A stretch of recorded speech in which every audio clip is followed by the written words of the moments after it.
created by keeping taxes low for families so that families can continue to make ends meet. And we will reduce and ultimately eliminate the deficit, which is a drag on our economy 1 year earlier than originally planned. Rather, through the deindustrialization process and agreements like NAFTA, the FTA, etc., we're seeing a lot of our jobs leaving right now. In Hamilton's telco workers are fighting to keep their pensions and to keep their plant open. Stelco was sold out to U.S. Steel, which is deindustrializing and trying to kick these people off that have worked there for 40 years. Before we talk about helping the corporates, what we need to do is we need to support, our workers here and stop our jobs from leaving. Thank you. Oh, I'm sorry. Okay, thank you very much. But even the question of jobs, you do that by protecting Canadian intellectual property. Back in 2009, Research in Motion asked for a fair chance to bid on Nortel intellectual property. He went to Ottawa. He made that request, and that's Mike Lazaridis. And the Conservative government turned him down. So what has happened? That intellectual property has gone offshore to a major competitor of RIM. And this is wrong. You've got to make sure that Canadian intellectual property funded by Canadian taxpayer dollars stays here. There are two candidates whose views are very close to my own points of view, Kathy's and Julian's. Quite serious. But of the two, I would rather vote for Julian than for Kathy. In Sandwich Gulf Island, Vancouver Island, Elizabeth May is getting support from New Democrats. She's getting support from Liberals because she has the best chance of being the Conservative candidate. In this case, in this riding, I would have to take a look at the polls as they relate to the Green Party and the NDP Party to see whom I would vote for, who has the best chance of defeating Peter Gray.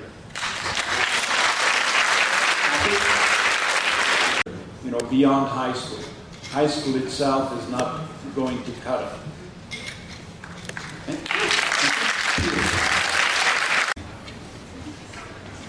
That endeavor was something that a number of countries were involved with. There's absolutely no obligation on the part of the government to proceed with it. What we have problems with is jets. I think they're outdated. I don't think that they're going to be there for the future. What we need is search and rescue aircraft to patrol the Arctic. But we certainly don't need stealth fighter jets that are now priced at $30 billion without engines. And if you listen to the Congressional Budget Office, it's totally out of control, the cost around it. So it's the wrong priority at the wrong time, and I don't support their purchase. The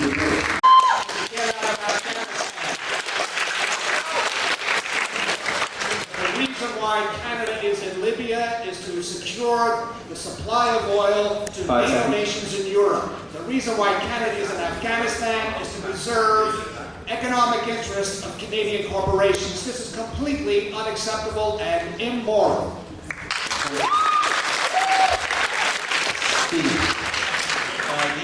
I'm sorry. I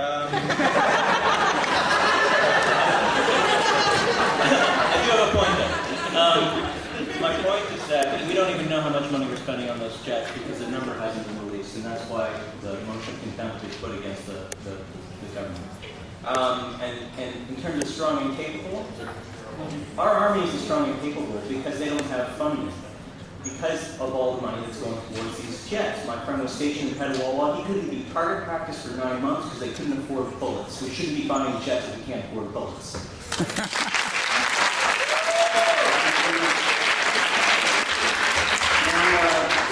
Reverse order from what we heard from the beginning, so we can Peter Gray to conservative.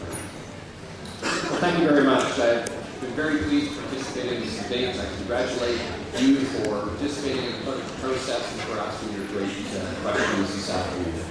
As I mentioned at the outset, it's been an honor to serve as a Member of Parliament for Kitchener-Waterloo. I have a very clear record of working hard and delivering for this community. And I want to get back to Ottawa to work hard on your behalf and to continue delivering results. This election is about your future. And the choice in this election is clear. It's a choice between a strong, stable, conservative government on the one hand, or political instability and economic uncertainty on the other. It's about continuing on this important track of a stronger economy, job creation, and economic growth, so that when you graduate, you have jobs and opportunities available to you. On May 2nd, for those of you who can vote, I ask for your vote so that together we can build on what we've accomplished already and that we can continue to ensure that we reach the full potential of individuals within this community and of our community as a whole. Thank you very much. Thank you very much, and let me just say that we are having an election right now because the Conservative government has been found in contempt of Parliament, which means they are in contempt of democracy, which means that they are in contempt of the Canadian people. This is the first time in the history of Canada this has happened. Matter of fact, it's the first time in the history of the Commonwealth of Nations that this has happened. This is not like the Prime Minister says, you win some, you lose some. It's not like what Peter Graves says, that it is the tyranny of the opposition parties, because the majority of the opposition parties represent democracy in our parliamentary system that this government, this Conservative Prime Minister, shut down twice, locked out the people's representatives from Parliament. And this cannot stand. And that's what is at stake. It's the kind of country and kind of respect we have for democracy at home and abroad. Now, the actions of this government abroad is one of the reasons why for the very first time on the international stage we lost a seat on Security Council.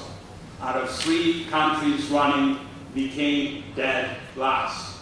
Not only must we restore democracy here, but we must restore Canada's reputation abroad. Thank you very much.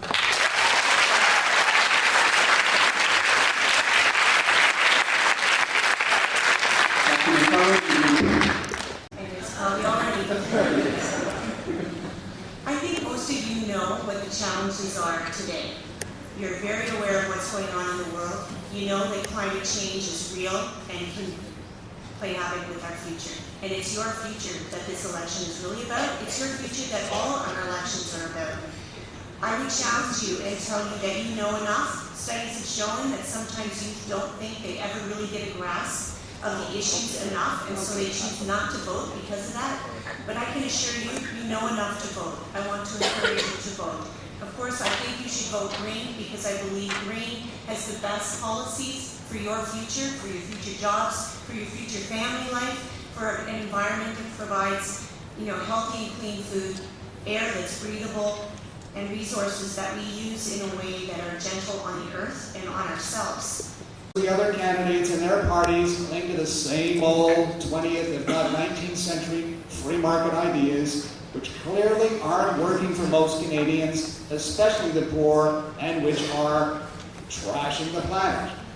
But I believe that most of you are ready to act on big ideas about how to build a better world, not just for ourselves, but for everyone globally and for future generations. Let's redesign our social economy to put people and planet before profits. As a community psychologist, I have the experience and skills to negotiate with all sectors in Kitchener-Waterloo to ensure that we thrive within our ecological means. We have the talent to become a national example of how to live sustainably. Let's mobilize that talent right now.